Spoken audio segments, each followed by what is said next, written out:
All right, here we go. What is up, y'all? This is Byte the Robot. Back to you at You can tell we're starting off strong today, guys. But we're in Raya Lucaria. And this is where we left off last time. I mentioned that there was a boss we were going to fight this time, so let's go ahead and get to him. Gonna do a little bit of exploring, but not a whole lot. We got things to do, y'all. This guy's gonna be rude, so we're gonna put him down.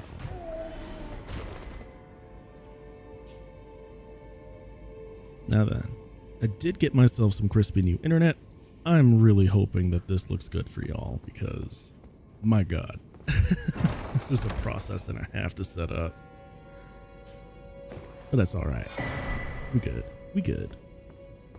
All right. Picked up a cookbook and a scroll that we're gonna make use of later. We're back on that train. You know, my catchphrase. We'll do this later. Nothing we really need here. There's a pot boy. There's a rude. There's gonna be a bunch of wizards shooting at us, but you know what? We ain't about this Hogwarts nonsense, so we're just gonna roll right on past. Now then, let's get to the boss. He's not terribly hard, but he can cause trouble if you're not ready. Most of his attacks you want to actually roll through. He can cast magic, and he does these like magic sword spells. Sort of like Sif, except, you know, red. That's what happens if you get hit. There we go. Poorly timed dodge there. That's alright. Red Wolf of Radagon has always been one of those bosses that I've had a little bit of trouble with in the past, but we good.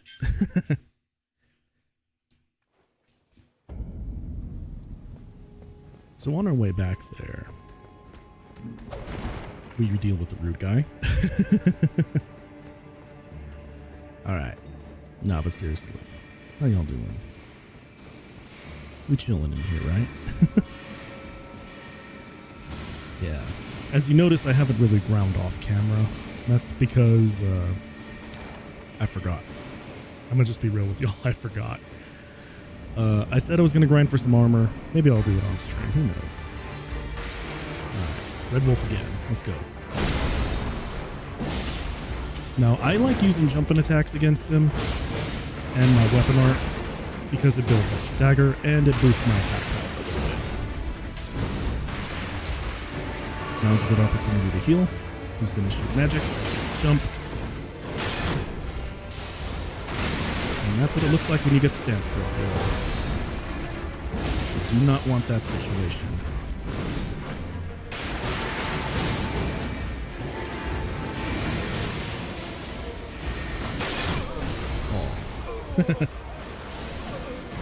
I'm off my game today, guys. Sorry about that. But yeah, in general, you just want to roll through most of his attacks, and you want to make sure that you're not hitting him too greedily like I was. I'm usually just a full-on grung, let's go smack him around kind of player, so do as I say, not as I do. In other words.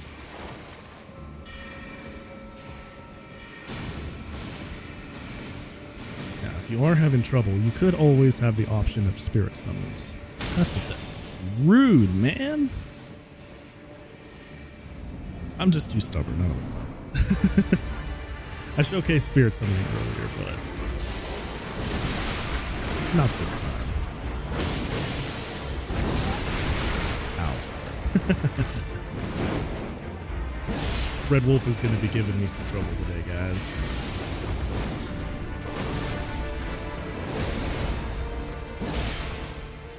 Karma for all the times I made furry jokes at the other wolves. Yep. Oh my god. Yeah. This is definitely karma for the furry jokes I was making earlier. My God.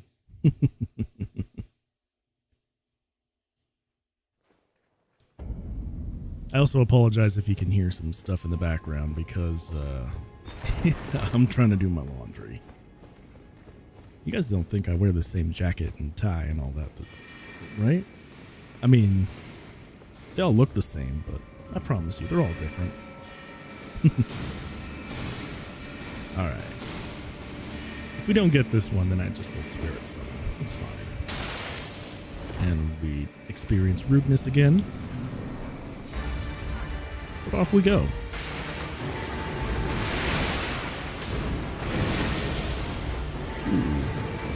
I don't like that. Come on. Thank you, dog. And jump attack. Dodge through. I should have really put on Lion's Claw, because that one will actually help more than double slash. But I like double slash. Aw. I like double slash for the style points more than anything else. Yeah, you can also just run, and it will avoid most of those magic rolls.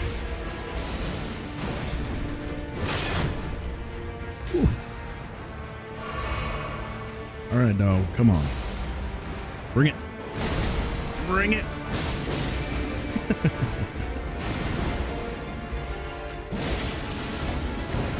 Alright.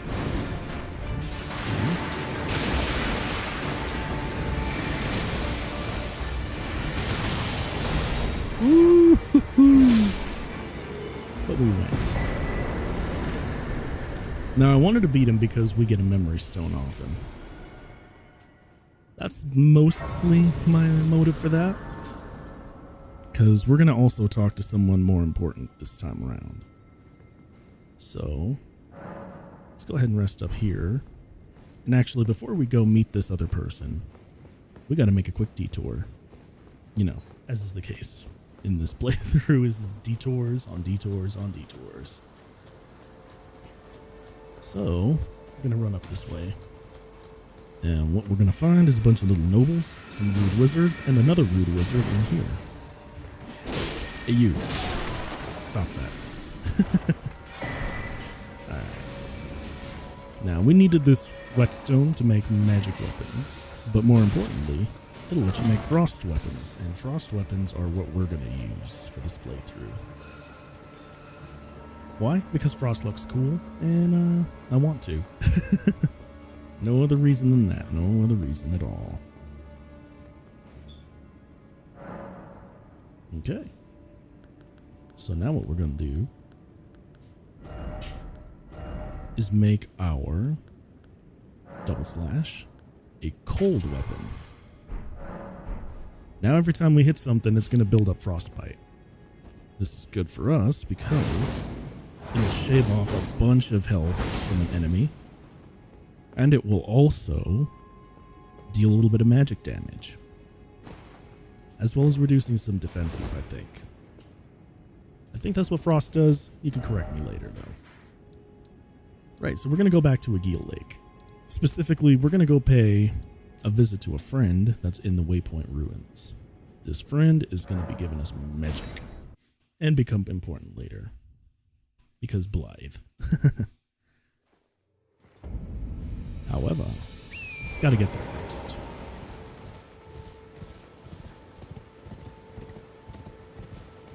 Now, I just want to say, where I live, it has snowed a lot. It has snowed so much, y'all. The sky dandruff is very real and very, very inconvenient when you're trying to go get groceries. Ooh, I got determination. That's true, though. I kind of do get determination when I play this game. I get more determination. Yeah. Alright. In all seriousness now. Within the Waypoint Ruins is going to be our buddy pal friendo. But in order to get to the buddy pal friendo, there's a mad pumpkin head we got to get through because... of course there is. Hey, you. Get out of my way. Now you see there, I proc the frostbite. That is exactly what I wanted to have happen. And I also wanted to keep up the aggression to make sure that my buff continued to work. Also, I'm sorry if I hit I'm sorry if I hit the mic there, y'all. Oh my god. It's not my setup that's scuffed this time, it's me. It's just me. Alright. And our friend is going to be through this door. So let's go say hi. What up? Tarnished, are we? No wonder you should turn up here. I am Selen, a sorcerer, quite plainly. Why are you here? Because I want to learn sorcery, baby doll. Ah, a yen for glintstone sorceries. I dare say your proclivities are far from ideal. Oh well, perhaps nurture will defy nature, with a bit of luck. But one must choose one's masters wisely. I was exiled from the Academy of Rea Lucaria. As a reviled, apostate witch. Do you still wish to learn from me? I still want to learn. Well, you are a piece of work. Very well. You are now my protege in glintstone sorcery. But I refuse to coddle. Or cast kind words. Never. Anticipate grievances, young apprentice. Yeah, sure. Hey, you. Can you read these scrolls for us? Takes me back to my academy days. Very well. This is sorcery with which I'm not entirely unfamiliar. I'll be sure to incorporate it into one of your lessons. Never lose that inquisitive spirit, my apprentice. Nah, we won't. Is that a scroll? Very well. I'll be sure to incorporate. I'm just skipping through because she says basically the same thing. So now we can study sorcery. And specifically, the things we're going to want here are shield. I mean, I want all of them, so I'm just going to buy all of them, but you know what I mean. Gives us a good set of ranged options. But now we're also going to ask her about the specifics of glintstone sorcery. Our art draws upon the powers embedded in glintstone. But what is the nature of such power? Glintstone is the amber of the cosmos. Golden amber contains the remnants of ancient life and houses its vitality, while glintstone contains residual life and thus the vitality of the stars. It should not be forgotten that glintstone sorcery is the study of the stars and the life therein, a fact lost on most sorcerers these days. Fair enough. Well, thank you for your time. Your appetite for learning is impressive. You make me proud to have grown little legs so readily. You must have a fabulous teacher. Guess we do. Alright. So we're going to leave Selen alone for now. Because we don't got enough runes to learn everything she's got. So we're going to move on. Specifically, we're actually going to go and beat our first... Sorry, I thought I heard something in my room. Anyway, not important. What we're going to do now is make our way to our first Lord. And we're going to get our first Great Rune. And also one of the best capabilities we can get in this game, so... yeah. Beating this Lord actually gives you the ability to respec, so... let's do that first. Especially since it'll give us the ability to cast sorceries afterwards, which, you know, handy.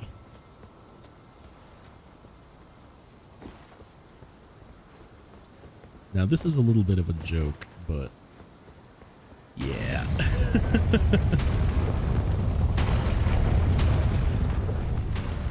A rolling ball trap from Soft. Very classic. Now this one's pretty simple actually. You just stick all the way to the left and there's a good chance this ball won't hit you as long as you keep moving. And up here, we're gonna meet Moongrum, who's gonna come and try and wreck us. Aw. Come on.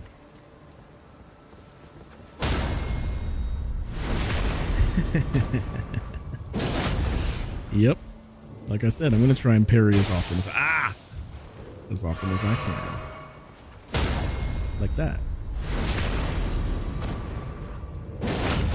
It also occurred to me that I should just get the parrying talismans instead of the... Ooh, he got me good there, boys. Alright. Here we go. Ooh. Oh. Karma for trying to style on him, I guess. This is the karma episode, y'all.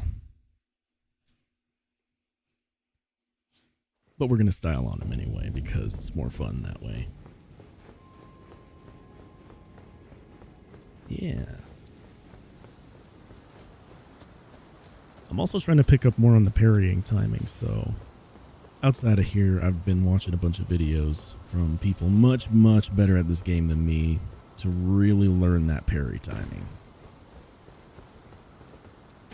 And I should also probably clarify what I meant by parry every boss that I said last video because I realized I might have sounded a bit stupid. Basically what it means is that any boss that I have the ability to parry and or have the requisite skill to parry, I probably will. It's kind of a loosey kind of thing.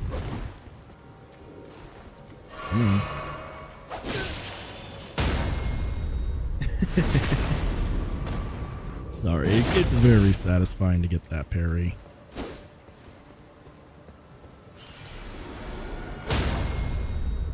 There we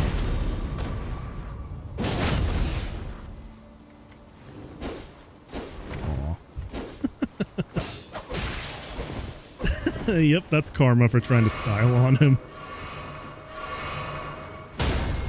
Let's just do it the right way. No more fancy tricks. Only parrying.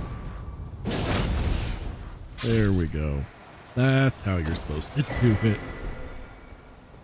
Alright. Now we're going to go unlock a shortcut. But first we're going to deal with a rude wizard. You're going to notice that there's a lot of rude wizards in this game. Or at least in this area.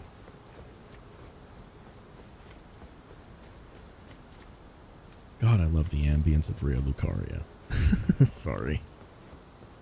I always feel like I gotta point it out because this is one of my favorite areas in Elden Ring. So, I gotta point it out. I gotta point it out, man. I'm sorry. I'm sorry. But yeah. After this, we're gonna go get the talismans that actually augment our critical attacks. And that's just because, I mean, if I'm predicating an entire playstyle around parrying, I should probably get talismans that complement it. And then I'll use the other talismans for when, you know, can't parry the boss. Alright. Now then. This is a 2-stager, so there's going to be 2 parts to this fight. First phase is nothing. Second phase might be a bit of a problem. You'll see. But as we walk in, it's not more than a little eerie, ain't it?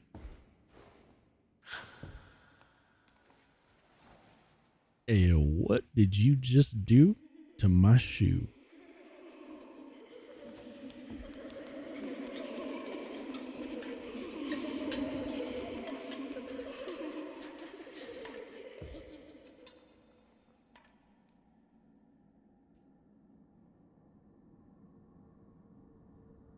Hush, little Calva.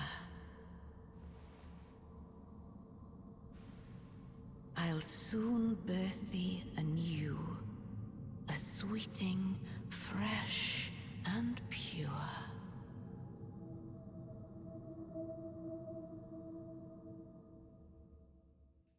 Y'all are creepy. Alright, so the way that this boss works is that eventually you're going to find these scholars that have this golden aura. You want to hit them because they're the ones keeping Renala suspended in the air. You can also tell where they are because they're singing and because they're shooting purple books at you. And then when Renala's down, wail on her. Just like this. She will eventually do a get off me attack. Like this. So you're going to have to back up. And you're going to have to start looking around for scholars that are keeping her up in the air. But she also has this big meteor attack that she's going to try and charge up, where she's going to turn a bunch of these reborn sweetings into gravestones, and they're going to try and hit you. I found the best success is to just hide behind one of these here bookshelves. Because otherwise it will wreck you. Like that. You obviously don't want to be standing around, but I just wanted to show you what it looked like. It's actually fairly easy to avoid. Yep, there's one. Rude! This is what happens when your boy don't pay attention.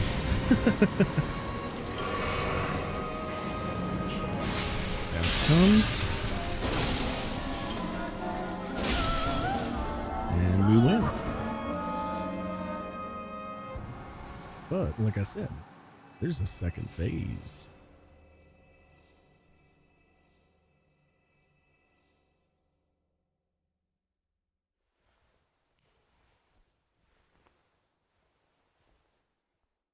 Ayo, you good? My beloved, have no fear. I will hold thee. Patience. Ye will be countless born forever and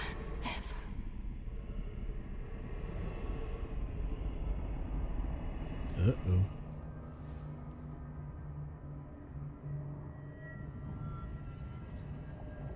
Upon my name as Rani the Witch. Mother's rich slumber shall not be disturbed by thee. Foul trespasser. Send word far and wide.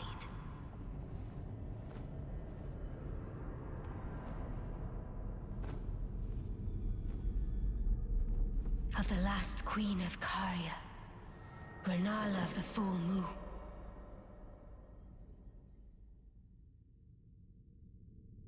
And the majesty of the night she conjureth.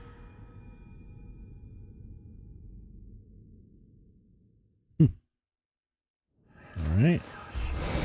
So what I like to do generally is just to run straight past her because she's going to try and Kamehameha you. And we don't want that. When she casts this moon spell, gotta keep moving. Otherwise, it's going to smack you and hurt. So, don't let it smack you. And don't let it hurt. Those ones I found a lot of success just rolling straight through. And you gotta try and close the distance quick, because otherwise she will spell spam the crap out of you. Kinda like that. Alright. Now when you lose this fight, you gotta do the whole thing from the beginning, which is fine. That's just how it is. Not too big a deal. The other thing that she does in that fight that we didn't get to see very much is that she likes to do spirit summons, just like us. Except her summons are just a bit better. She can summon a dragon, she can summon a bunch of wolves, she can summon a giant troll to hit you. it can be kind of messy. So we're going to try and avoid the messy and just... That was good luck. Usually those catch me in the back. But yeah, usually she does a lot of spirit summoning too, so gotta be aware of that. Good thing about her summons though is that they only do a couple of attacks and then they just leave. So you don't gotta worry too much about that.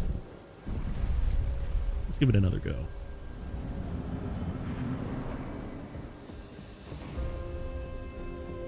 Even still though, I really like the ambience of the fight because of the music.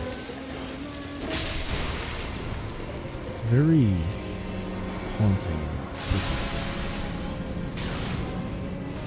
Not so pretty about my gameplay though.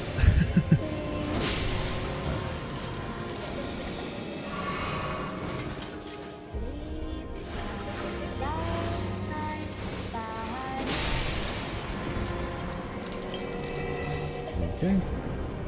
Time to get down to it.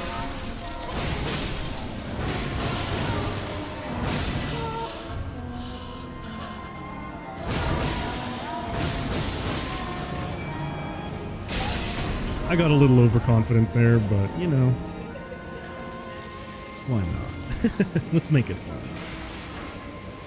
I just wanted to see how many hits in my combo I could have gotten before she smacked me. Oh, here's another one. And we got it. I don't miss.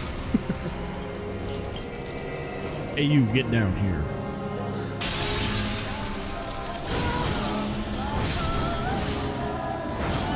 Alright. Now, we already saw the cutscene, so let's just get straight back into it. Now this is another opportunity to heal if you took some damage before. Ooh, that was ballsy of her, just trying to do it right away. I've never seen her do that. Point blank beam attack. You BMing me, girl?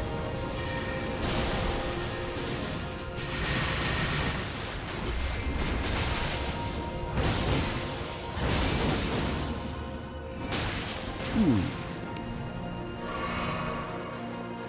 The good thing about her is that as long as you keep circling, she tends to attack pretty slow, and she's very easy to stagger, so... Little Rani, my dear daughter. With that, victory. Breathe thy might into being. I also realized I just wasted an item there, but it's okay. Okay. So now what we've unlocked after beating her is the ability to respec our character. Where did ye flee, my sweetings? Come out from whence ye hide. There are books and light aplenty, dither not. Come out, say I, or will ye be gravestones, to be better born anew? Ayo, what's up? Thou, is it thy wish to be born anew? To become a sweeting, reborn of my beloved egg? Yeah, it is actually. But a larval tear is required for rebirth. So we'll be back. You can also change your cosmetics here, which means like your name, body type, all that good stuff. Seems like a blast from the past, doesn't it, to see that? Alright. Well, we're done here for now. So...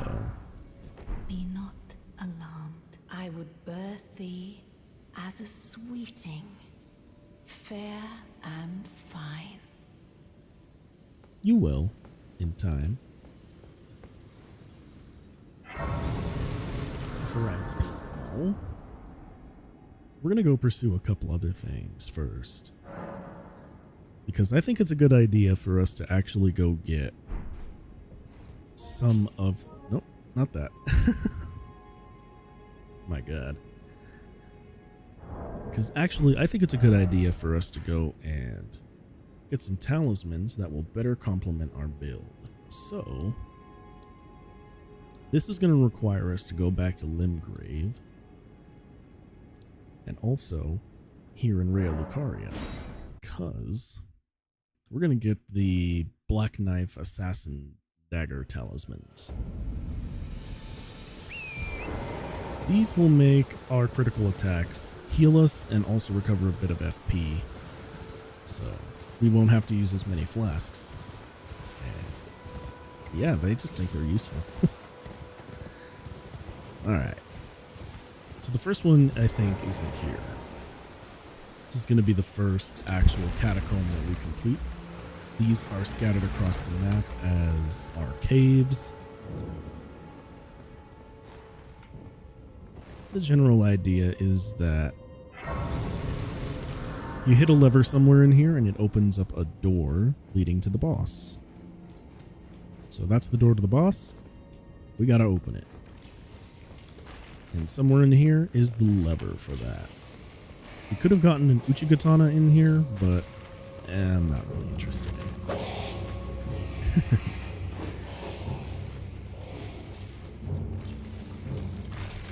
There's also a lot of spooky, scary skeletons in here. We're gonna just run past.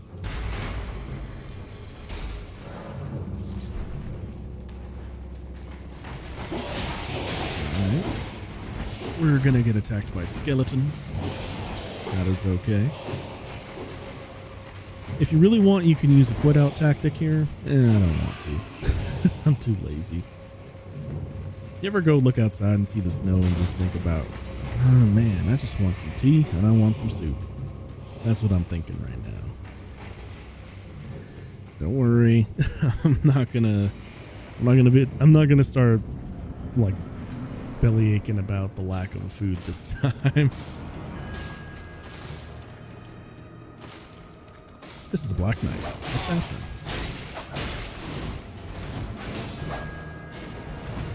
I'm going to try and parry this one, but their attacks are usually pretty sporadic, so I have a bit of a hard time doing it, but I'll try anyway.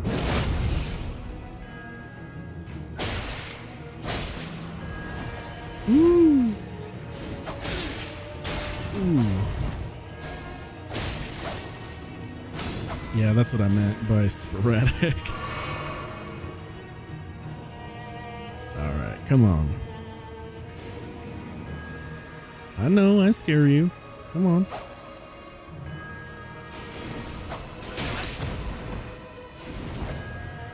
She knows what I'm trying to do.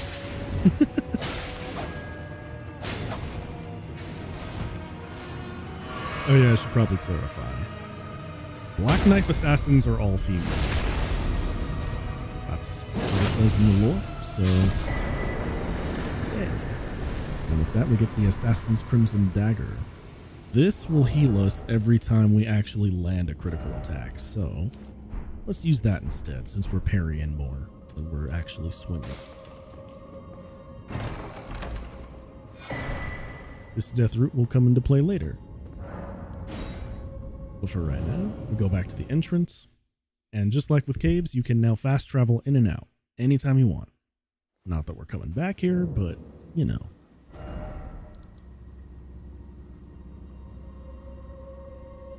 Alright, and the next one we're going to get is actually back in Rhea Lucaria. And it is tied to a quest that we're going to complete later. But we're going to go get the talisman now. And jump ahead a few steps. Because I think after this we are good to go. Back to Stormvale to follow up on a couple other quest lines.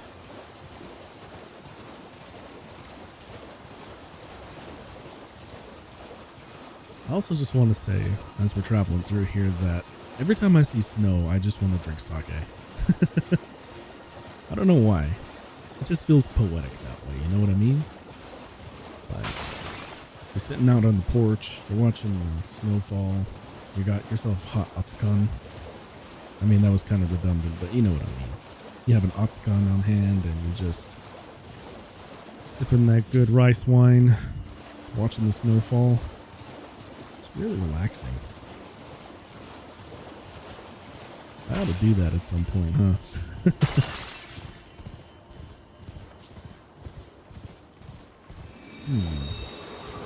Did I pass by where I needed to go? Yeah, I did. That's fun. It's alright. I can find it again eventually. But anyway, what I'm trying to get at is there's usually like a spot right there that has a grace that leads into the like inland part of this area, like at the upper cliff area there. And I rode past it because I was busy talking about sake and the snowfall.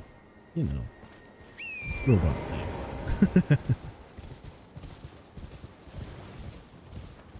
Anyway, I'm curious what you all think about what's relaxing. You know, just what do you do on a snow day?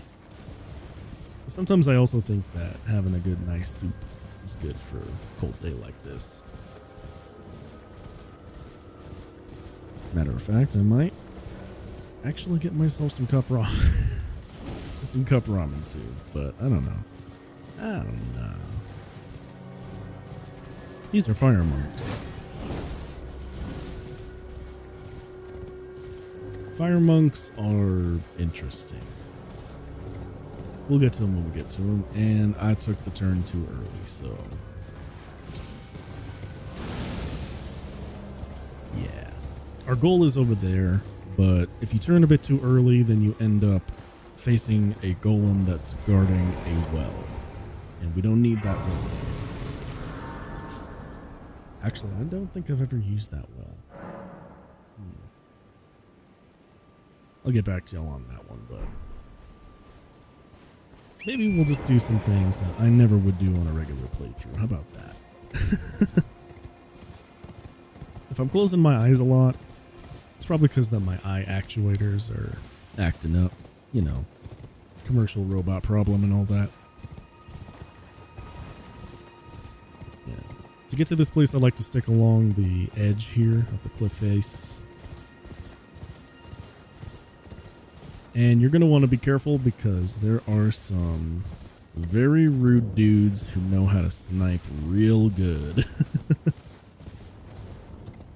And I don't want to be sniped real good.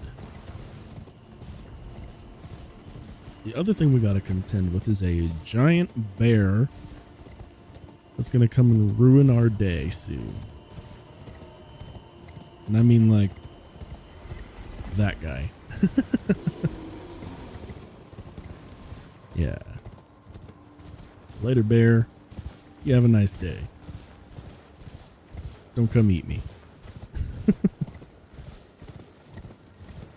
Alright. The area we're looking for is tucked away back here. It is also guarded by a headless, like, crypt knight. I don't actually know what they're called, but I call them crypt knights. This guy. He's also a little bit of a coward, because he likes to teleport around and use Death Blight on his sword. Death Blight, if you're curious, will insta-kill you if you ain't careful, so don't get hit with Death Blight. I realize that I chuckle a lot and laugh a lot on these videos, but I just want to let you know that the reason why I do it actually is because laughing is kind of like my default like response to things. I see something messed up or sad or whatever, like my first instinct is to laugh. I know that's a bit weird, but that's what it is. Anyway, there are necromancers in here. They're annoying, but it's all good. If you kill him, it kills a bunch of skeletons. Because, yeah, these necromancer torch guys have skeletons tied to them. You kill them, it kills all the skeletons. If you just went around killing the skellies, they'll just keep getting back up. Now that's a normal skelly right there. Normal skeletons, you gotta hit them when they're down after you beat them. Not that it matters, because we're fighting another Black Knife. Woo! Almost got me. Now this one has a few more tricks up her sleeve, because the one in Limgrave is meant to be like a nerfed early game boss. This one is more in line with what you can expect to find when you fight more of them.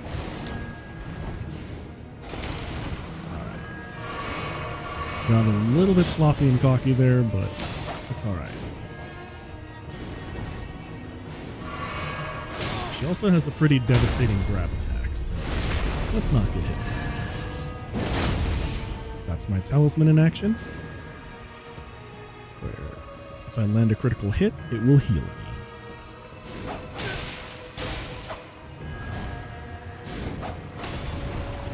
I don't actually think you can parry that dive and attack that she does. I know you can parry that though. I like to catch it a little bit on the early side because I don't really know what the actual timing on it is, but yeah.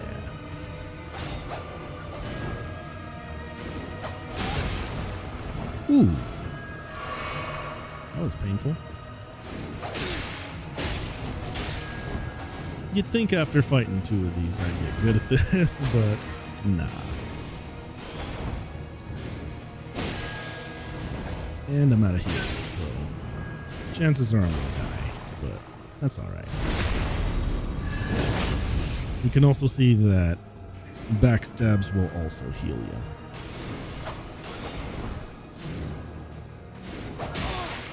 Aww.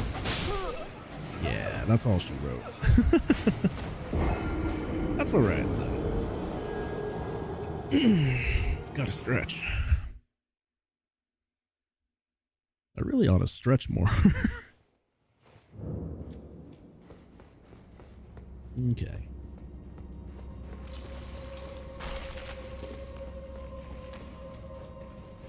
So yeah, when we get later on, I really do want to get myself the Black Knife itself, because that is a pretty baller weapon.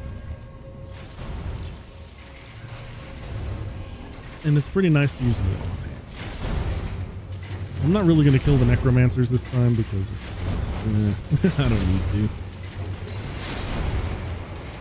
But just know that if you're going to do the YOLO way like I do, they're going to be hunting you and they're probably going to kick your butt like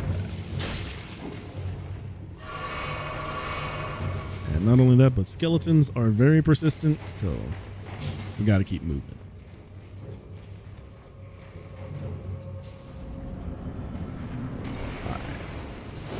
What up? Aww.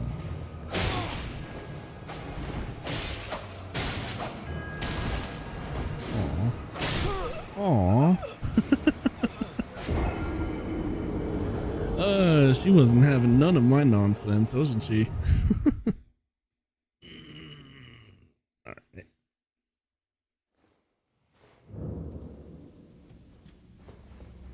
Yeah. Worst comes to worst, then we'll just fight her normal, but yeah. The other thing to consider is that she's actually an optional boss in this dungeon, so we don't have to kill her. I mean, we do for the build, but under normal circumstances, you do not have to kill this Black Knife. Unless you want to progress a certain quest line that I will show later. Because that's the theme of my playthrough at this point. I'll show you later.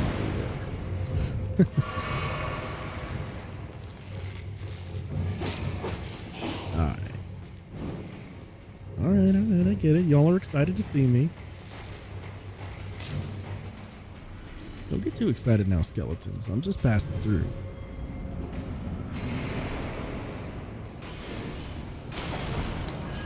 Okay.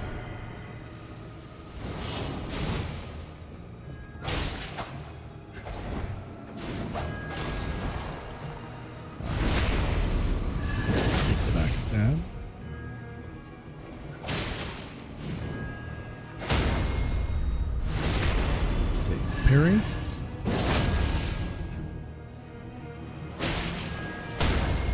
Take the other parry.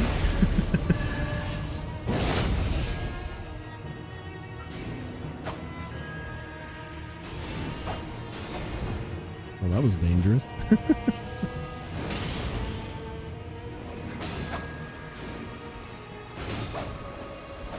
I wonder if the reason why I can't parry that from a distance is because I'm not close enough.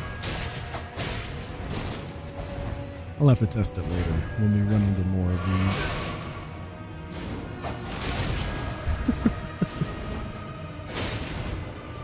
Ooh, she's mad. Yeah, also that's what happens if she hits you with that blade beam looking thing. It's called Destiny Death. And basically it'll just drain your health and it shaves a percentage of your HP out. You really don't want to get hit.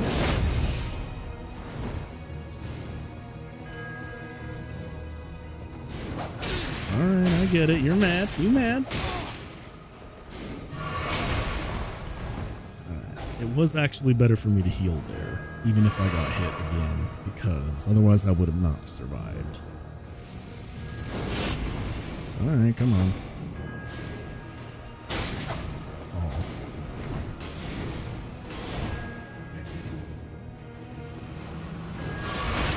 Oh. She DD'd me.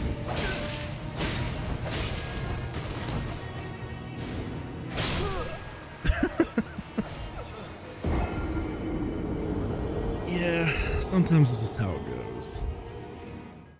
That's alright, though. This is going to be the episode where you watch me flounder around learning parry timings. But yeah, like I said, worst comes to worst, we'll just kill her normally. That's alright too. I don't have that much pride. That's a dang lie. I'm way too proud for my own good. Skeleton wasn't having none of my nonsense there.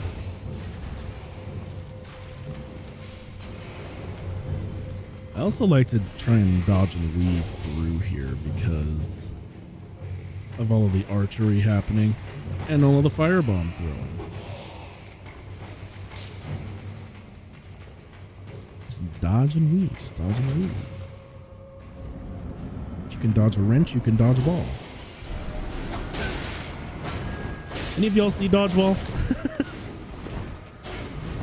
That's one of those original OG stupid comedy movies that I just adore.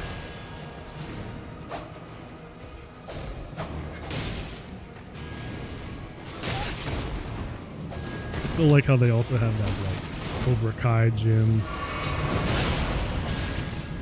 Whoa.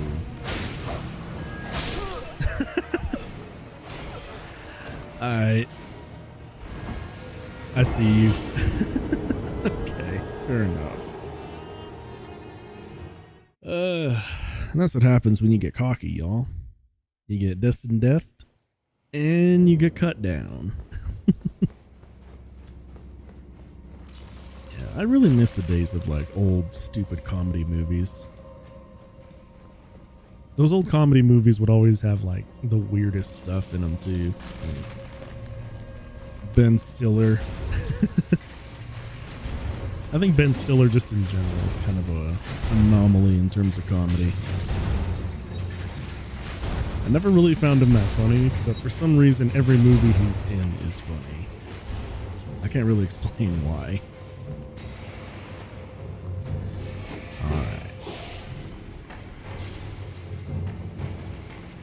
Yeah. I also miss the days of like Adam Sandler. Adam Sandler was always one of my like favorite dumb movie, like really dumb movie people.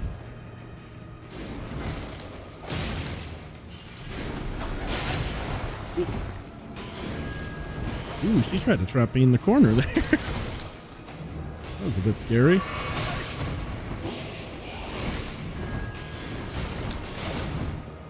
Woo! I wonder if the reason why I can't parry is just because I'm too far away. I don't know. Yeah. There we go.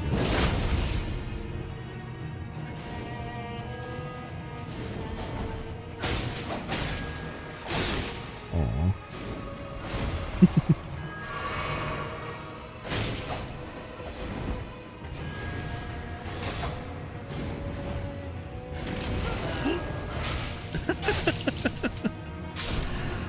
Oh my god. I think she's had it with my shenanigans, y'all. Okay. One more attempt with the parries, and if we don't get it this time, then we'll just kill her normally. It's all good.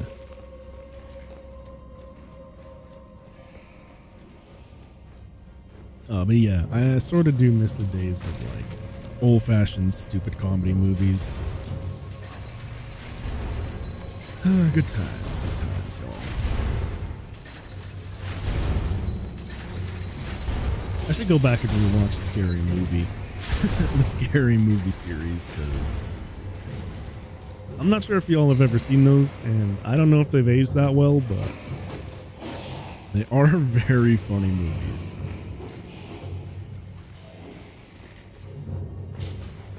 As another holdover from this boy's past is Jackass. I really miss Jackass as well. Yeah.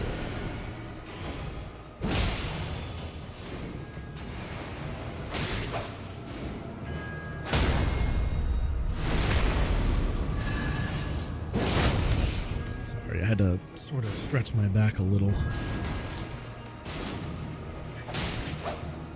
But okay, that one I'm actually a bit embarrassed.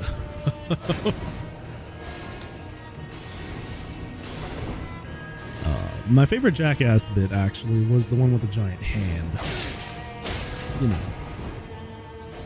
where they put like this giant, I think it was a styrofoam hand, or was it like a plastic hand? I don't know.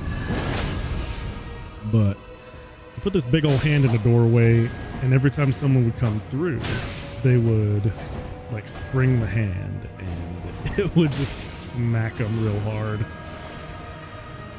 So sometimes they would have like people coming in carrying trays of drinks or just random stuff.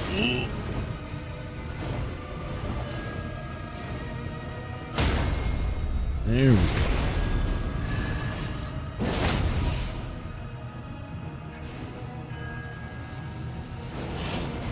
And here it comes.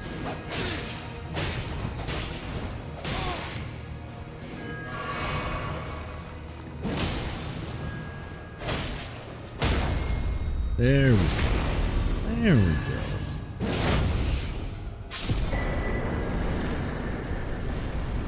And just like that, we do get the key item for the quest that we're going to pursue later.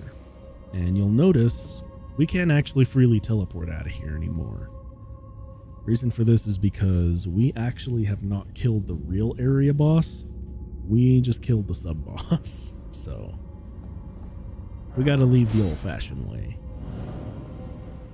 Or just take this.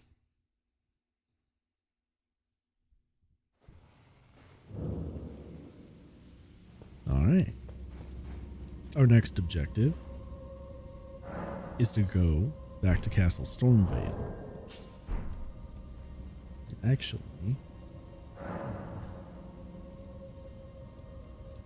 yeah, we're going to go to Castle Stormvale and get our second Great Rune.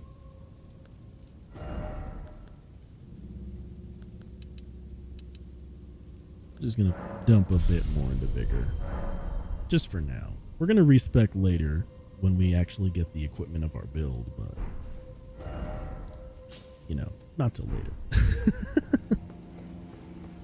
Oh Lord, that really is gonna be the catchphrase of this playthrough, ain't it? All right, so back to story. And we are actually going to go through this proper because There's going to be a guy who sells a bunch of Ashes of War that are going to be handy for us to pick up, especially now that we can make frost weapons.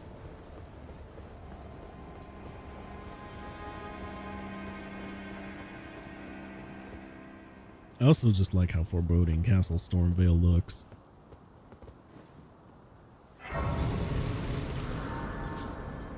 Okay.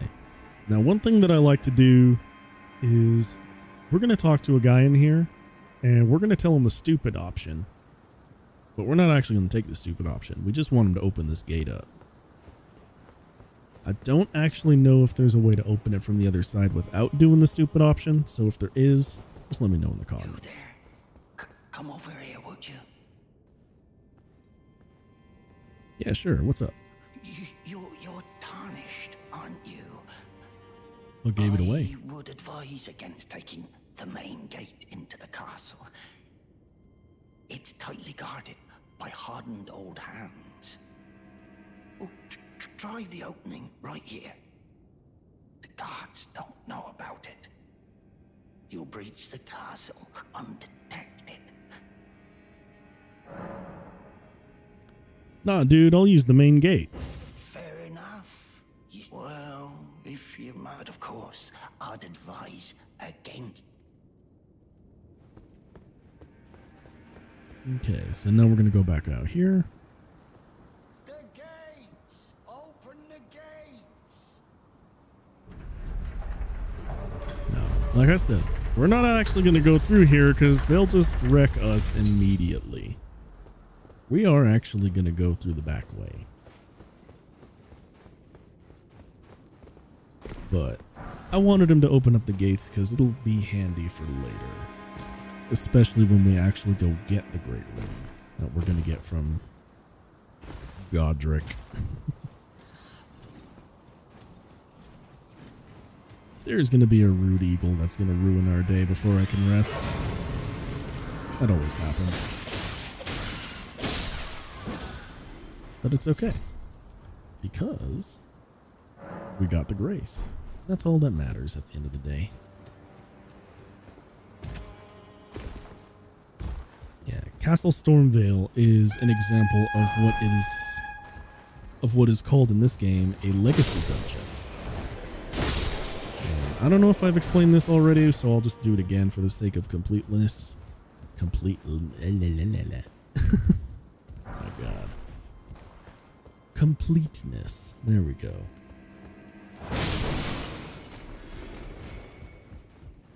Legacy dungeons are basically old school Dark Souls levels where they have a certain structure.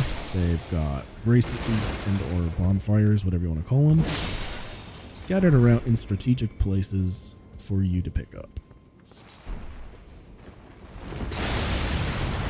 And usually legacy dungeons follow the old-fashioned style of map routing, so you gotta kind of be careful and watch everything when you go through these, because there are a lot of tricky ambushes and a lot of tricky traps in here, so you do not want to get caught out.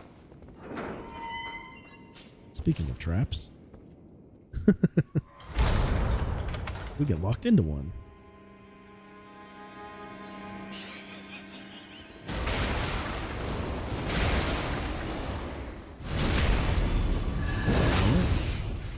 Because we are strong.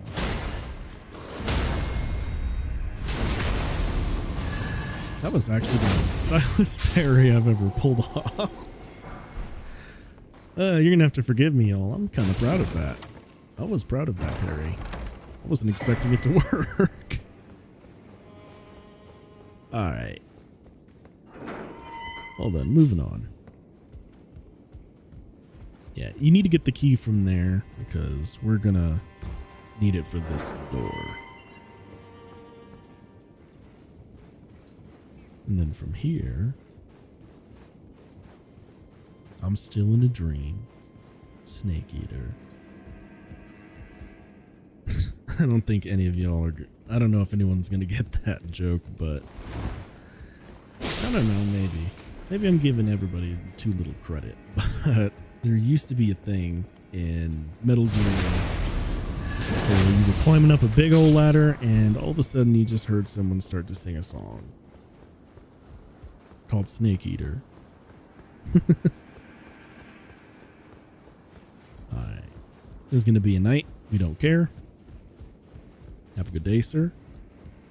And we're just going to move and mosey on through. Now, there are going to be some rude eagles just outside the door here, but that's alright. We honestly don't care about it because I'm going to try and do the YOLO way. They are going to try and throw barrels of fire at you to blow you up, but we don't care. And if you do the YOLO method, you just have to listen out for that squawking sound they just made, that sort of noise. Because that means they're either going to dive bomb you, or before they can dive bomb you, they'll just throw explosive barrels at you. But enough about birds. There's a man in a nice hat in here. Ah, nice to meet you. The pleasure's mine. Roger is the name. A sorcerer, as you might have guessed. I'm looking for a little something here in the castle. When I'm not hot-footing it from the troops, that is. But enough about me. What are you doing here in Stormvale Castle? This place is bristling with tarnished hunters, you know. They sacrifice our kind for grafting. Not exactly a place I'd stroll into without a purpose in mind. Well, sir, I'm here to defeat Godric. I see. Here to challenge Godric and lay your hands upon a great rune, are you? You can see it then, I take it. The guidance of grace. Well, enjoy it while you can. I'm tarnished, like you. But unlike you, I've seen neither hide nor hair of this guidance for the longest time. Still, I won't forget how it felt when I first came here, to the lands between. I'm privy to a few magical battle arts. Would you care to learn one? As a fellow tarnished, once guided by grace, I'd love to help you out, if it please. It do please indeed. Thank you very much, Rogier. Now, I'm buying all three of them. We're only really going to use one of them, and it's going to be this glintstone pebble. That's going to be a nice ranged poke attack until we can actually use sorceries. The battle art you've learned is of the Glintstone family. They were conceived at the Great Academy of Rea Lucaria, to the north of this castle. In the past, they obeyed laws which contravened the Golden Order, or so I'm told. Fascinating, isn't it? That the Golden Order was pliable enough to absorb practices that contradicted itself in the past. With the Order broken, twisted, and in need of repair, such adaptability is more important now than ever. Yeah, I'd agree. Also, sorry about that, y'all. I had to yawn. Like, real bad yawn. So, yeah. Have a good day, Rogier. I didn't mean to make that rhyme. But yeah. We're going to meet up with Rogier later. And he's not going to be in the best of conditions, but that's alright. Come on.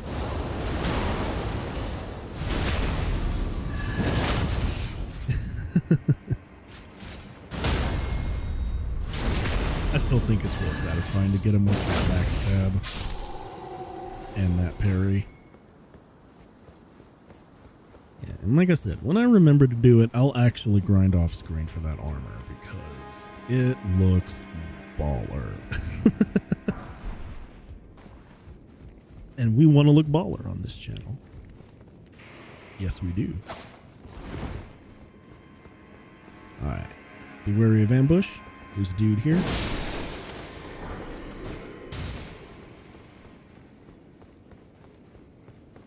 And you're going to notice below another grafted scion, similar to the one that took us out at the beginning of this game. But I'm going to try and show you something that you may not have known about grafted scions.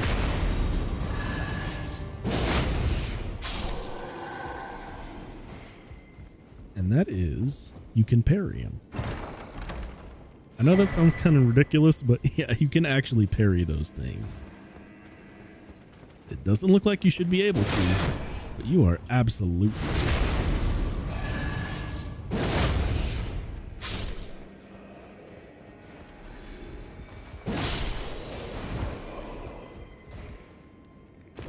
Before I do that, I am actually going to tag a shortcut. Because I don't really want to run around all that again, so you just tag this. It'll take you back all the way to that secluded room that had that grace in it. That room. So we're going to just go straight back down, send the elevator back up, and we're going to take ourselves on a grafted scion.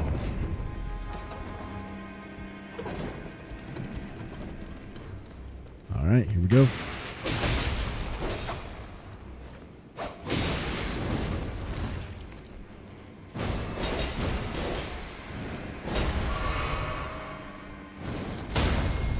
Yeah, see, you can parry these things.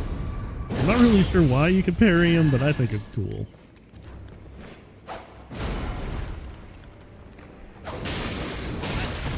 Ooh.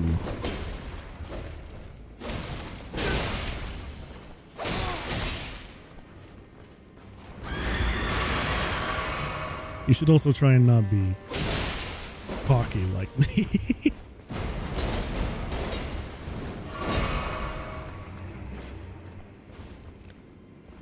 Come on. There we go.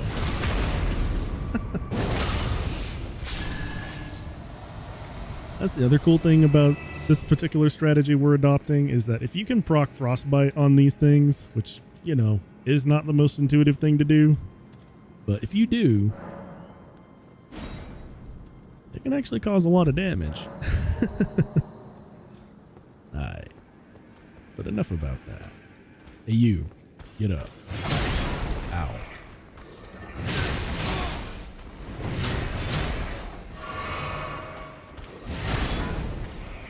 Hey, man. I just came over to ask you a question. You don't gotta be like this.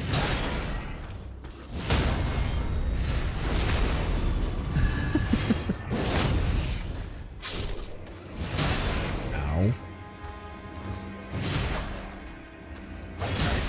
Ow.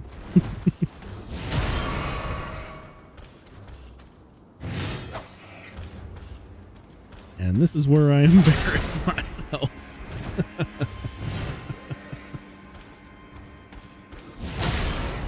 That's what happens when you style on a grafted scion. All of a sudden, you can't parry anything else. Alright, that's enough of that. You're done, buddy. Alright. Now, the good thing about what we just saw, or rather,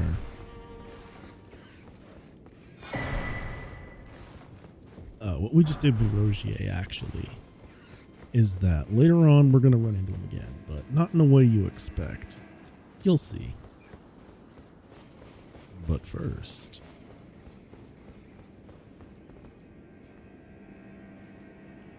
that's a pretty majestic painting. We don't actually need that axe. I just think it looks cool. Yeah, as we move along, I just want to point something out. This area is very insanely guarded. If you'd have gone through the main gate, you'd have eventually come up through there, over there. We're not going to do that because that's suicide. Now, there's going to be an omen and a dog. You're going to want to be careful because they do hit really hard, so just touch the brace. Yeah, I expected the dog. All right. The omen might kill us, but that's all right. We're near a brace. It doesn't matter. Yeah.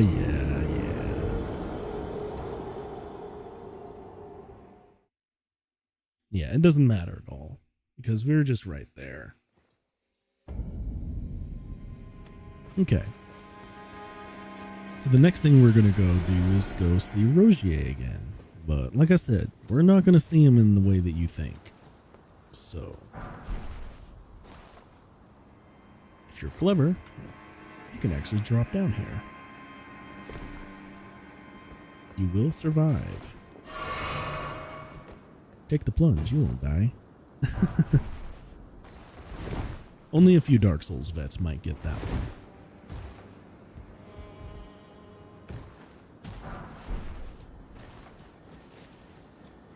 Alright. Now, there's going to be a bunch of rats.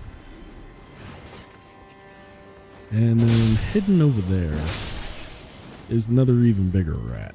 That's going to come out now. So what we're going to do is teach Remy a lesson in manners, and then we're going to move on. Because that's how we roll. Speaking of rolling, we get a Rancor Call spell. We're never going to use that because we're not using death magic, but it's there. Alright.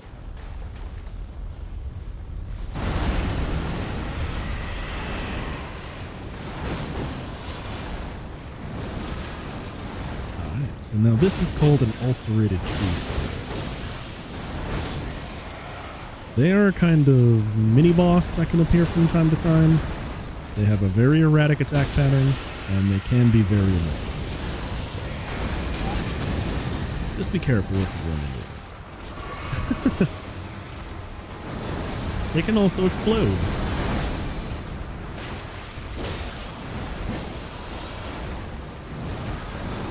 The best method that I've found of avoiding them is just staying underneath them. You see that arm to the left there that it has? I've always found it very successful if you just make your way underneath it and then just stay there.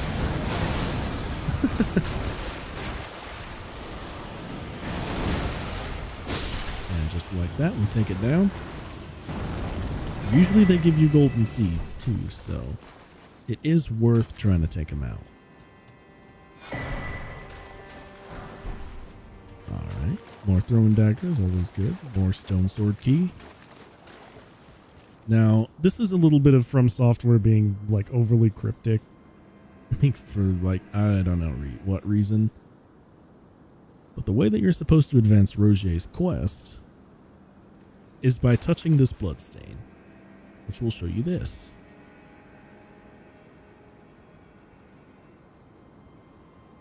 Gruesome. Wonder what happened to you, bro.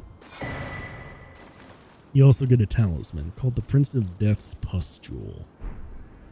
We're never going to use it, but it basically makes your body stats better, so you can resist status effects a little bit more. Like I said, not really handy to us right now, but it is an option. And also this nasty looking Cthulhu thing poking out of the floor. It's not really important what it is. Just know that it's here. And actually, we're just going to go back the old-fashioned way. To the left side chamber. There we go. Not bad. Let us stretch again. But, now that that's out of the way, let's continue on our journey. This is a much more difficult and much more annoying version of the Stormhawk. On account of the fact that I find that these guys move around a lot more for some reason. But they also have a tendency to like spit fire at you and stuff. Also, I don't know if you can hear this in the background, but my cat wanted to come and say hi. Little Mitch just wanted to come and say hello. Alright. Well, maybe one of these days I'll put her up to the mic so she can come and say hi.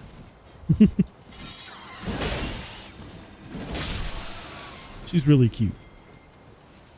She has like a coloration where her belly and her paws are white. The rest of her is like this black and orange color. Be proud. So she... You were a fine warrior. Your only mistake was your choice of master. Let the winds lift you to a higher place. Sorry, I just wanted to let her talk. But Mitz has this like black and orange coloration with white paws and a white belly and some white on her face. She's really cute looking. But anyway, we're going to talk to this lady. What'd you do to this man, girl? Well, who do we have here? Tarnished, are you? Clearly not one of Godric's lot. I am Nepheli Lu. Tarnished and warrior, like you. I'm here by decree of my father. How utterly repellent this is. This grafting of Godric's ill befits a lord. He's tainted the very winds. You don't say. If you intend to challenge Godric, I ask you call upon me.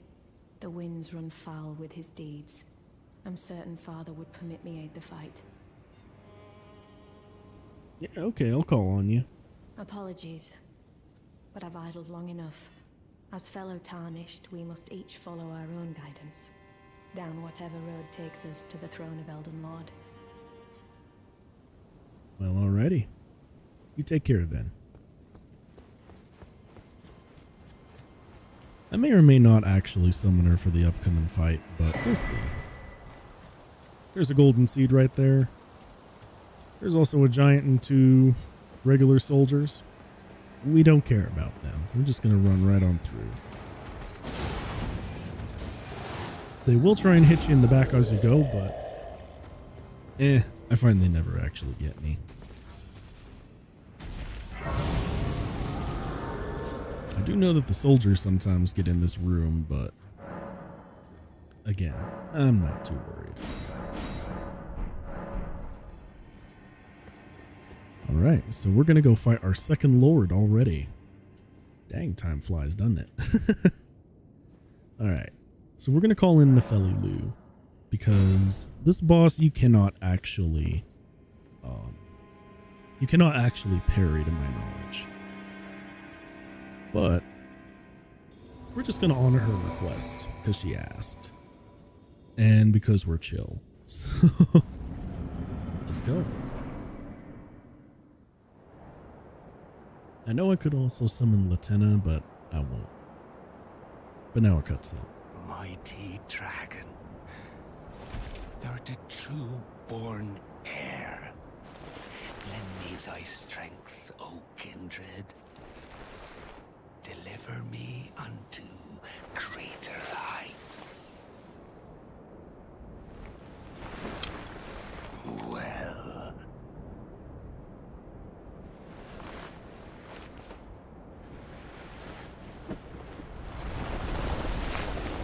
the lowly tarnished, plain as a lord. I command thee kneel. I am the lord of all that is golden. Ew. So yeah, this is Godric, the Lord of Stormvale Castle and one of the Shard Bearers. It was an interesting fight.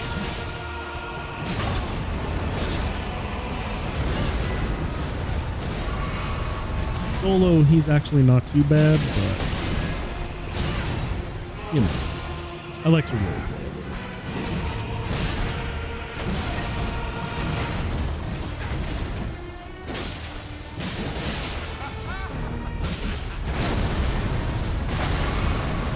Now, if we were closer up when that attack went off, you were actually supposed to jump to avoid it.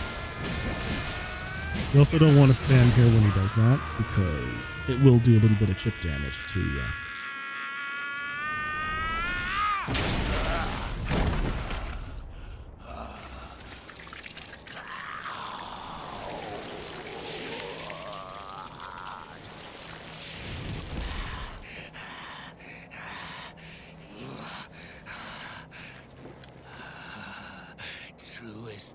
dragons. Lend me thy strength.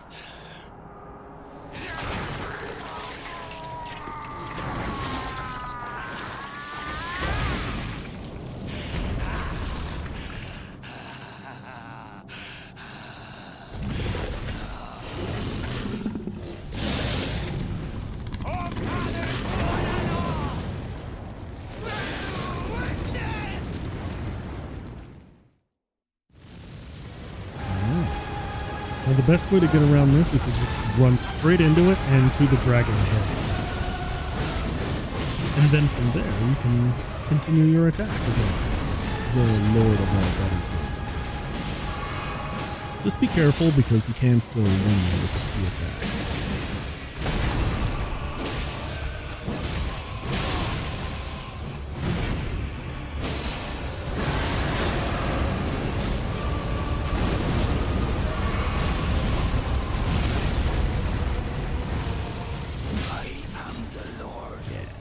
That, down he goes.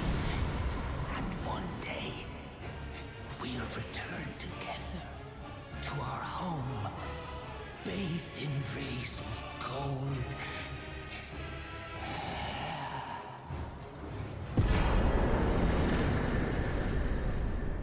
Demigod felled. Thanks, Nephili. Alright. So now what I'm going to show you is a mechanic that I honestly don't engage with very much when I play, but you absolutely should, and I probably should too, if I'm being real with you, because what we just got here is a great rune. But you'll notice it's not active. Like, there's no menu option for it. It's just kind of sitting in our inventory. The way that you actually activate it is you have to make your way to a divine tower that corresponds with the great rune that you own. So in this case, we need to go to the Stormveil one. And to get there, we actually need to take a detour. So our objective is this, over here. And the way to get to it, and this is why we told the gatekeeper earlier about us coming in the stupid way, why we told him we were going to do it, so it can leave this gate open. It's the most direct and easy way to get to this. So, what we're going to do is just stick to left and right. Generally speaking, I never get it. First time for everything, see? And our objective, aside from getting shot a lot, is to actually make our way up this way. Now, there's going to be a lot of enemies. It's going to look kind of scary, but that's all right. You're just going to run straight through. Yeah, including even past that guy, that lion. We're going to let lions lie. You know what I mean? So anyway, yeah, there is a grace directly past it. You do not have to fight any of this, and we're not gonna. Your next objective after you tag this is you're gonna run up, and there's gonna be a bunch of golems on this bridge. You just need to get to the end of the bridge to tag a teleporter thing. And it will take you to the base of the Divine Tower. And just like before, we're not fighting any of this because no thank you. Yeah, there's going to be 3 golems total. 2 of them with halberds, 1 of them with a... Rude!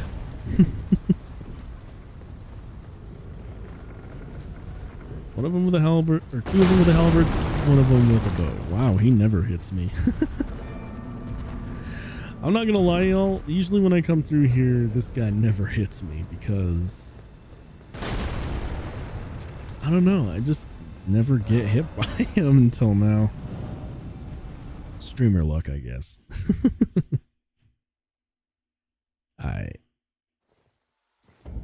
So now that we're making our way, we have finally made it.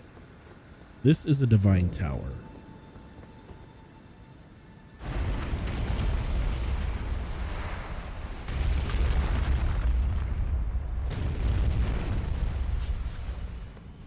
And like I said, there is one of these corresponding to each kind of great rune you can get, with one exception. And that is between two of the Omen twins. They have their own divine tower together, actually. So if you want to take advantage of either of the Omen twins, you have to go back to the same tower. But since we beat Godric, we just need the Stormveil one. And arguably, my God. Arguably, Godric's is the best great rune in the game, because it gives you an extra +5 to all of your statistics. Alright. Now, to actually activate a great rune, gotta run up the stairs, and you're gonna notice these weird 2-finger looking things. And in the middle is what appears to be the great rune itself. So what we do is we just tag it.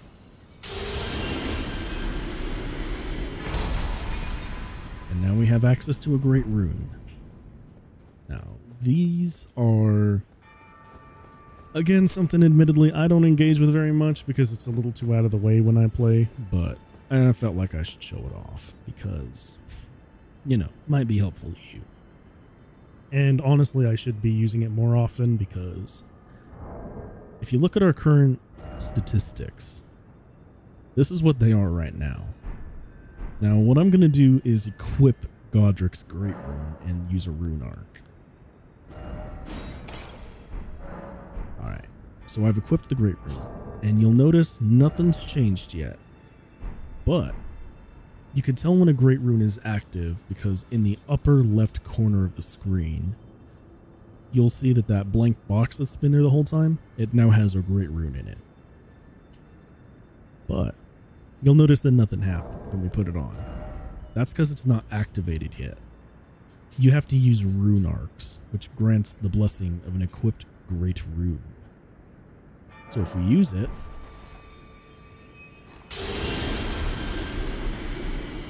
you now notice that something very big has just happened.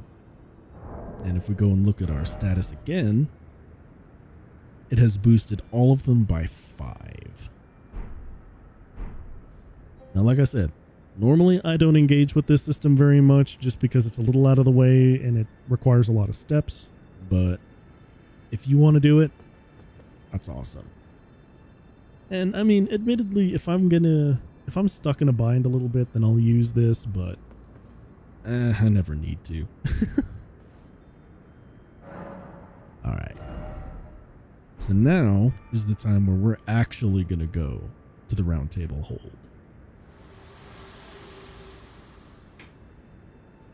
Very well. Let my hand rest upon you for but a moment.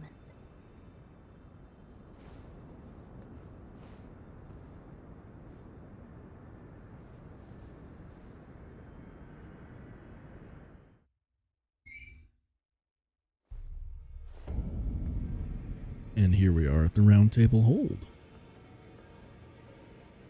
There's a lot of people we gotta talk to in here. Let's just go through them one by one.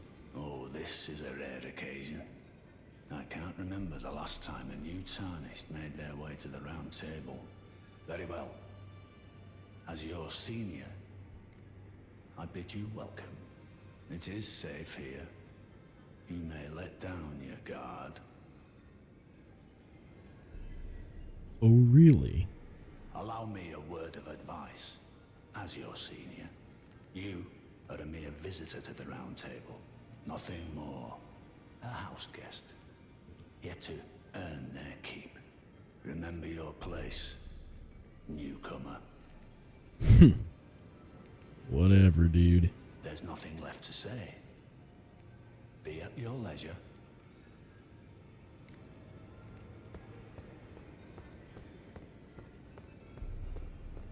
Oh, I see you've just arrived. Welcome to the Round Table Hold. I'm Corin, a man of the cloth.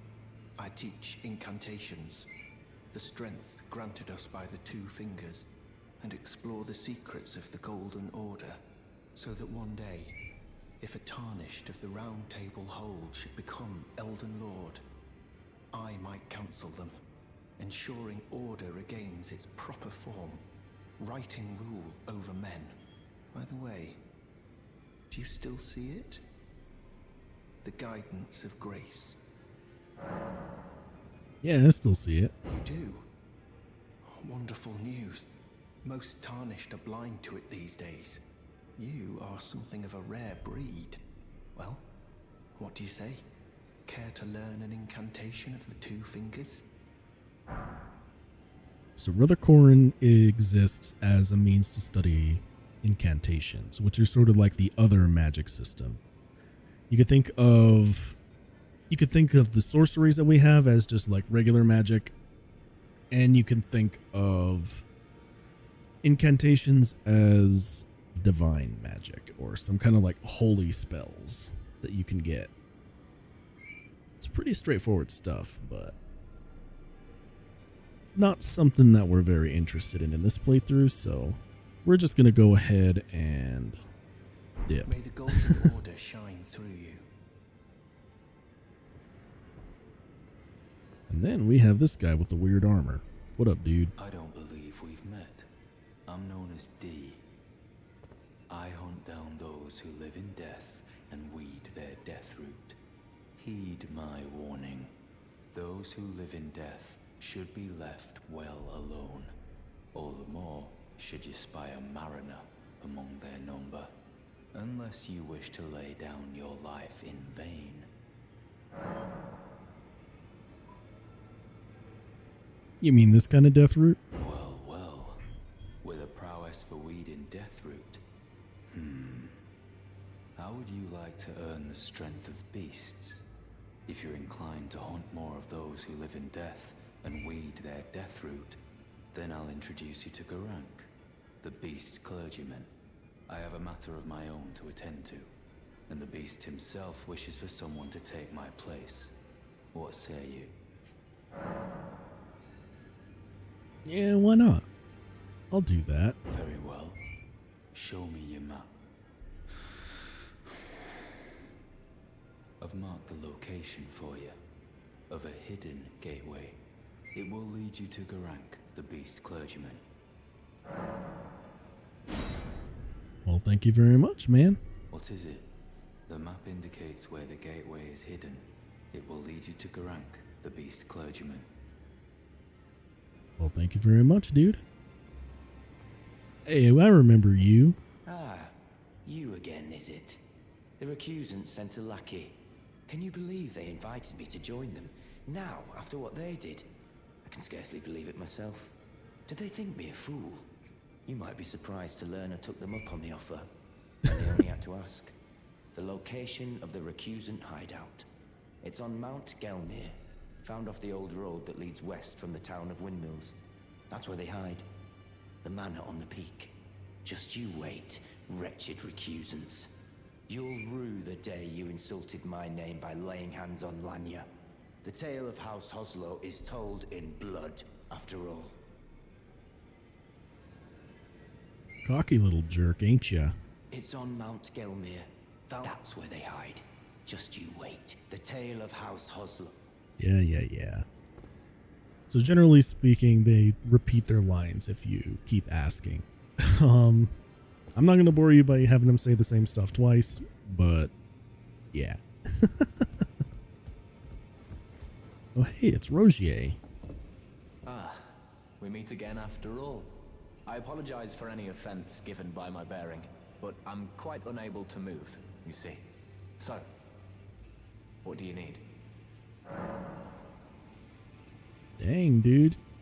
I'm sorry to hear that. You know anything about D? Ah, so you've met D. D is an old friend. We found ourselves journeying together for a time, bound by our exploration of death. But our paths have since diverged, never again to cross. Though that's hardly an uncommon fate for two friends. Dang, dude, that's sad. Well, do you know anything about the corpse under Stormvale? The misshapen corpse under Stormvale. That is a sacred relic of the Black Knives plot, as that famed night of assassination is known. It happened during the golden age of the Erd Tree, long before the shattering of the Elden Ring. Someone stole a fragment of the Rune of Death from Malekith, the Black Blade, and on a bitter night, murdered Godwyn the Golden. That was the first recorded death of a demigod in all history, and it became the catalyst. Soon, the Elden Ring was smashed, and thus sprang forth the war known as the Shattering. I once wished to become a scholar, you see. I've spent many an hour scouring the archives for knowledge of that fateful plot. The world has grown crooked, and if you intend to put it to rights, you'd better understand what happened to make it this way. And that thing is to blame for the shape I'm in now. I urge the utmost caution. Don't disturb the corpse more than necessary. Well, dang, dude. Alright. Well, I'll let you know that I beat Godric. Ah, you defeated Godric and claimed yourself a great rune. Looks like we both got what we wanted out of Stormvale, didn't we? Well done, friend. Something to mark the occasion. Go on, take it. Nice. As you might have guessed, I still can't move. My fighting days are behind me. No need to be polite. I've no use for it anymore. Well, alright, man.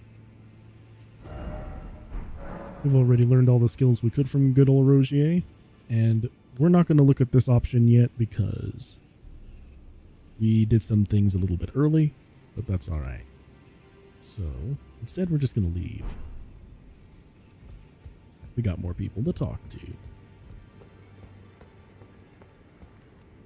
Hey, you made it. Greetings. Nice to see you again. My name is Roderica. I should have told you sooner. Isn't this place impressive though? The Round Table Hold, covert quarters of the Two Fingers, and gathering place of champions who vie to become Elden Lord. I never knew the guidance bestowed upon us Tarnished had such fantastic roots, although it's all a bit much for me, in truth.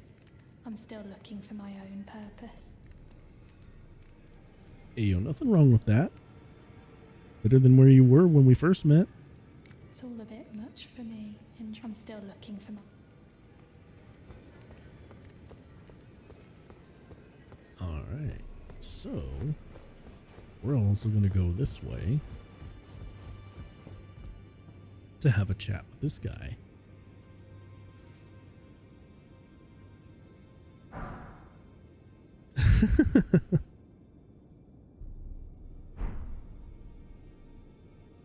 Now we're going to learn pretty soon that this guy's name is Ensha, but for right now he's just good for giving you an emoticon, so thanks, dude. I guess. Alright. So next we're going to go have a chat with a few people over here. Hey, what up, dude? You're a new face. No matter. It's all the same. Lay out your arms. Let's get smithing. Now, Hugh here is another way to upgrade your weapons in case you never met E.G.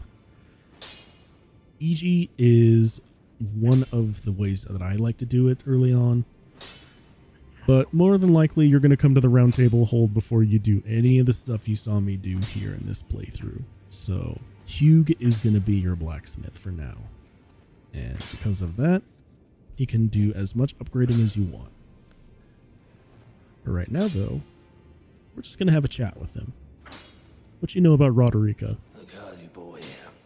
She's crestfallen and can scarcely swing a blade. But she has a gift for spirit tuning. I saw another one like her long ago. Their eyes share the same hue. Why you got those chains on your legs, bro? I see you've noticed the chains. Nothing special.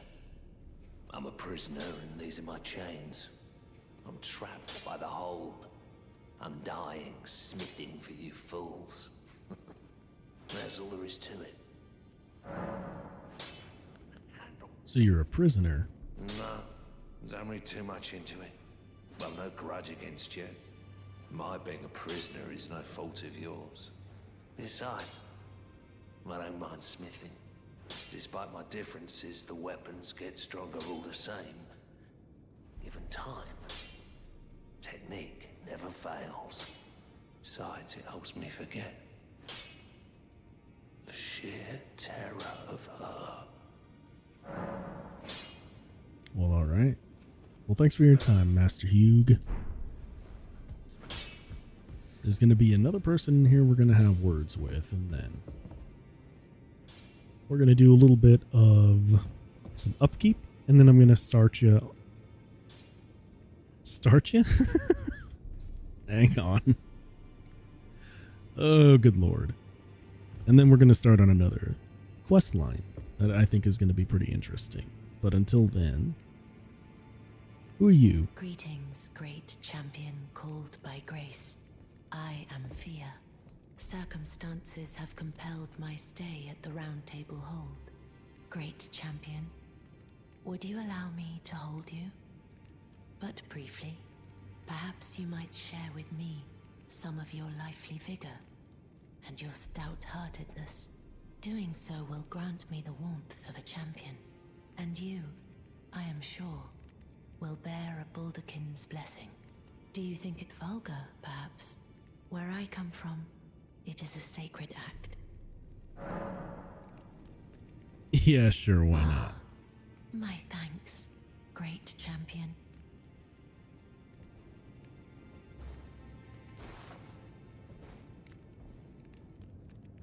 We're going to be a simp for a little bit. Oh, no. Very warm. What you felt light up inside you was a Baldakin's blessing. Though it is but a fleeting thing, I am afraid. Come back to me, should you require another. I will take you in my arms as often as you need. Right, so what she gave us was a Baldakin's blessing, like she just said. And what it does is, while you're holding it, you'll notice that our total amount of HP just went down. And that might seem like a bit of a bad thing at first. But if you look at what a Baldakin's blessing actually does, it uses a little bit of FP to temporarily boost your poise. So you'll see that we got a poise of 27 right now. You use the Baldakin's blessing, and you're going to notice that we have a higher poise now. Now, I never really use this item because I don't need to. But if you're going for like a tank build and you don't mind the little debuff to your health, this is an option for you. Now we're going to talk to her again. I am pleased to see you again. Would you like me to? Now, come closer. All right.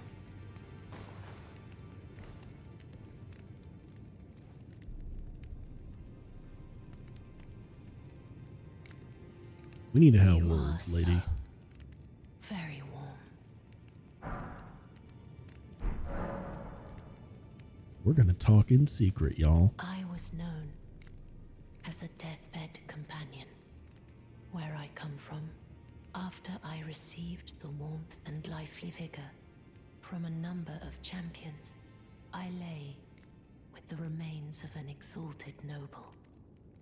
To grant him another chance at life, to do so is the purpose of my being. But before I could bear the noble into new life, I was awakened by the guidance of grace. and chased from my birthplace. Pray, be kind. Despite all that, I still wish to be a deathbed companion. So please, let me hold you like this, as often as it takes. Do you know... My dear, have you ever heard of Black Knife Prince? Dear Roger likes to talk of them when abed, and the ancient plot in which the first of the demigods was slain. The black knives wielded by the assassins who committed the act, along with the impressions they made, somehow hide the truth of the conspiracy. These grand affairs are hardly my forte, but dear Roger began to weep as he spoke.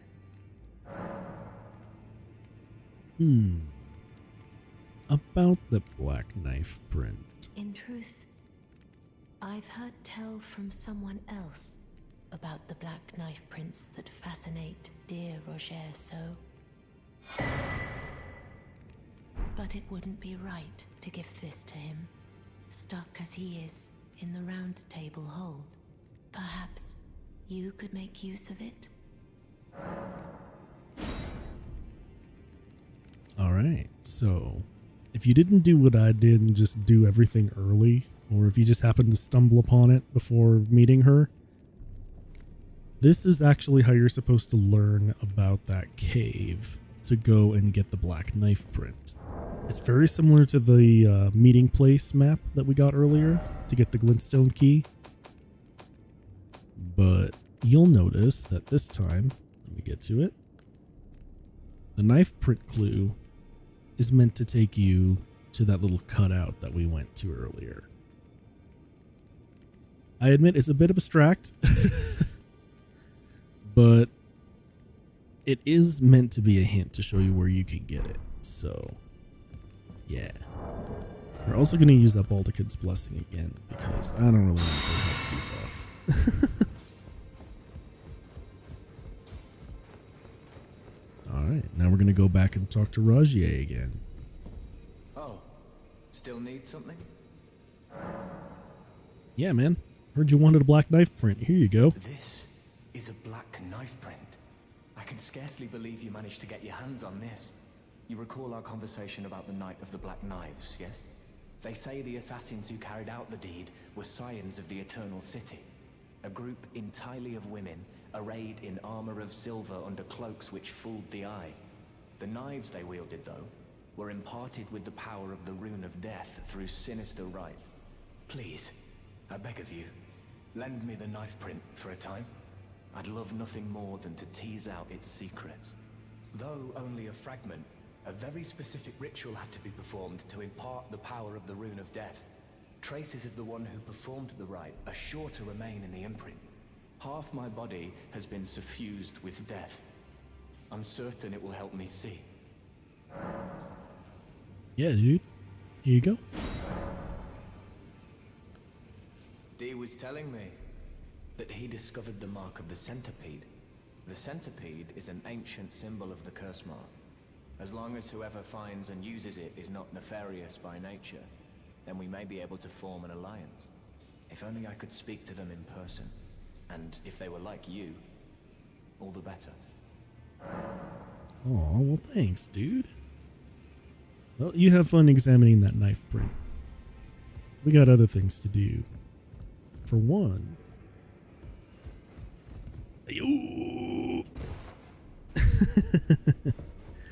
Yeah, you can actually come down here. And if you do, you'll notice we can't teleport. And that's because of this.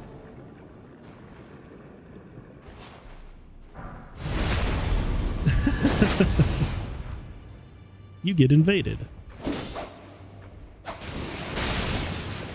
You might also want to be careful because he is a sorcerer of considerable skill,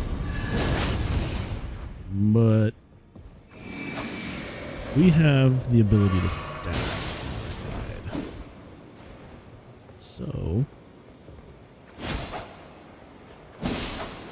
Ooh. Ooh. Mean.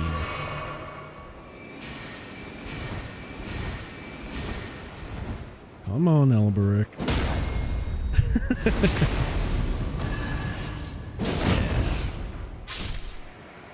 He can be a little bit tough if you're not ready for him, but we were ready for him. And not only that, but there is some loot down here in case you want to get it.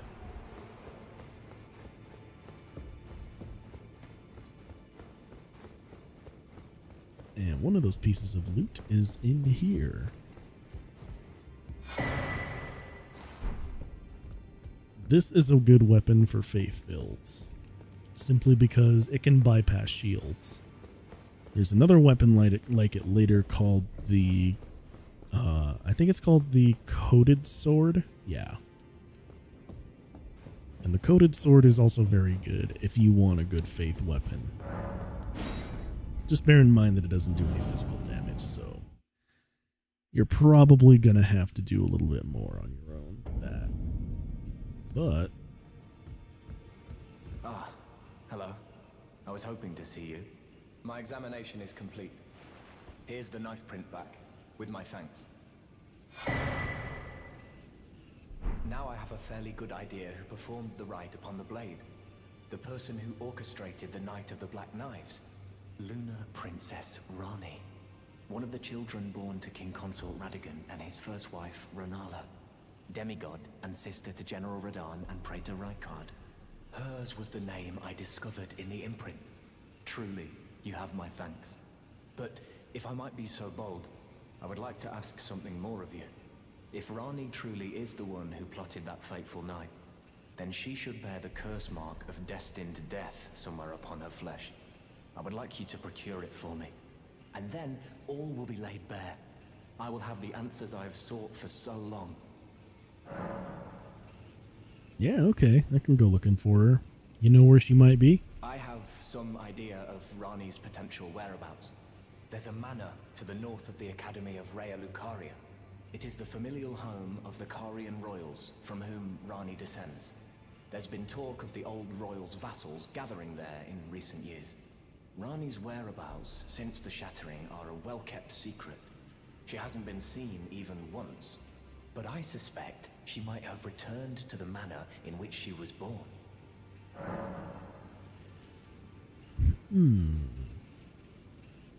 Well, why do you want a curse mark, bro? I'm afraid there's something I must tell you. Do you know of those who live in death? The very notion of life in death defies the Golden Order. By Dee's account, these defiled fiends must be expunged.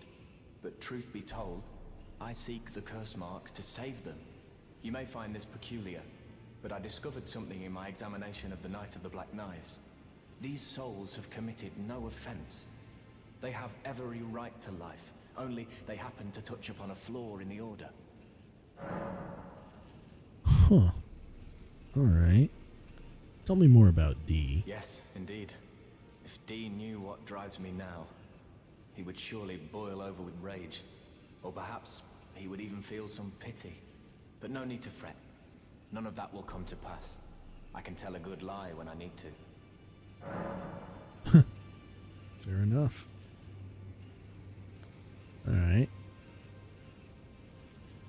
What else can you tell me about Rani's whereabouts? If Lunar Princess Rani truly is the one who plotted that fateful night, then she should bear the curse mark of destined death somewhere upon her flesh.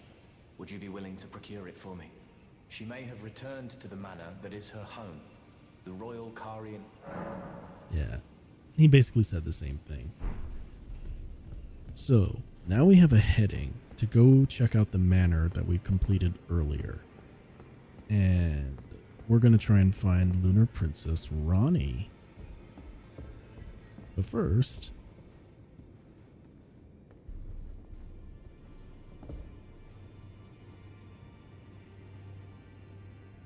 what is that?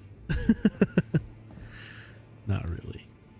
So, if you follow the game normally, like through natural progression, this door would be locked when you first come in here because you don't have any great runes. Since we came in here with 2 great runes, it's not only open, but we also bypassed a lot of dialogue. dialogue that normally would take place between you and this lady here, who is called a finger reader. So you're not going to get, so because of the path that we took in this playthrough, you're not going to hear the first few bits of dialogue she has, but you will hear this. I had my doubts, but look at you. Only once before have I seen two great runes together. Look there. The fingers shudder with exuberance. Fine work, brave Tarnished. The greater will is pleased. You have earned the right to become Elden Lord. Now, seek the Erd Tree and an audience with Queen Marika to become Elden Lord and restore the Golden Order. The fingers expect as much from you as they do young Gideon. Take this, a token of farewell. Neato, thank you very much. Now, go forth. Become Elden Lord. I got more words for you, though. You have returned. What is it? Well, for starters, I want to receive some power from one of my remembrances. Now, this is where you can turn boss souls into, or boss runes, I should say, into pieces of equipment. And just one sec. I'm going to move over a little bit. Hang out over here so you can see it. But basically, what we have here are two options that we can pick. Usually, boss runes will give you the opportunity to pick between two things, or you can just burn them for runes. Now, there is an item I want from this, and it's the Carrion Regal Scepter. You'll notice we can't use it yet, but that's going to change later when we actually start getting some stuff. And after we respec our character, so that will become important later. Yeah, I know, I keep saying it a lot, but it's true. It will become important later. Alright, so now what we're gonna do is ask about Queen Marika. Queen Marika is the vessel of the Elden Ring, carrier of its vision. A god in truth. But after the Elden Ring's shattering, she was imprisoned in the Erd Tree. A grim punishment for shattering the Order, despite her godhood. The fingers speak. Marika's trespass demanded a heavy sentence. But even in shackles, she remains a god and the vision's vessel. Confer great runes to become Elden Lord and join Queen Marika as her consort. The fingers have willed it so. Now you may go. Well, alrighty then. You can also, while you're here and talking to Enya, receive the equipment of champions, which means you can get boss armors from here. We'll come back later when she's got more stuff, but for right now, that's all we need from you, Enya. Thank you very much for your time. I know I talked over her a little bit there, but she's just basically saying bye. Alright, now then, to close out this video, what we're going to do now is show you where on the map the Round Table Hold is. So you notice that we have our whole map of the lands between here. But in the lower left corner there is where we're going to find the Table of Lost Grace. You can also, while you're here, hit the triangle button and use your left and right one and your left one and your right one bumpers to scroll between areas based on places you visited, and it'll show you all of the places that you actually tagged inside of there. Just a little easy thing in case you want to get to place quickly and you want to search for it without having to like scroll all over the map and make it look kind of stupid. So yeah. Next, what we're going to do is actually equip an Ash of War. That's going to be more handy to us than the double slash. Double slash was good for us at first, but now we're going to change it up. Specifically, I want to put on Glintblade Phalanx. We're going to make it a cold weapon just like always. And now, just to show it off a little bit, I'm going to take you back to where I'm going to farm off camera. And yes, I swear I'm doing it.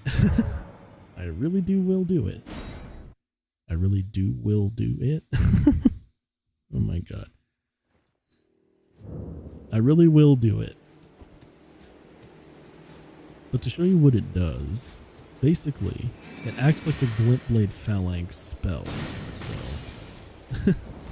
yeah. It'll actually create a bunch of glint blades that will home in on enemy, but you can also follow through with an R2. It's nice and handy. Nice and handy, very dandy.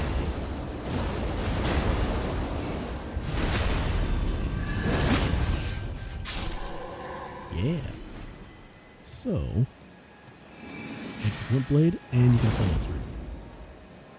And since we made our weapon a cold weapon, we have a chance of proc cold every once in a while, which is really nice and really handy. Alright. We'll tell you what, y'all. That's going to do it for me today. This has been Byte the Robot. I'll see y'all next time, alright? You take care. You have yourselves a pretty day. I know I will, because it's snowy out there and it looks nice. Alright. We're going to do the thing. We're going to do the thing. We're going to do the thing. Whoop.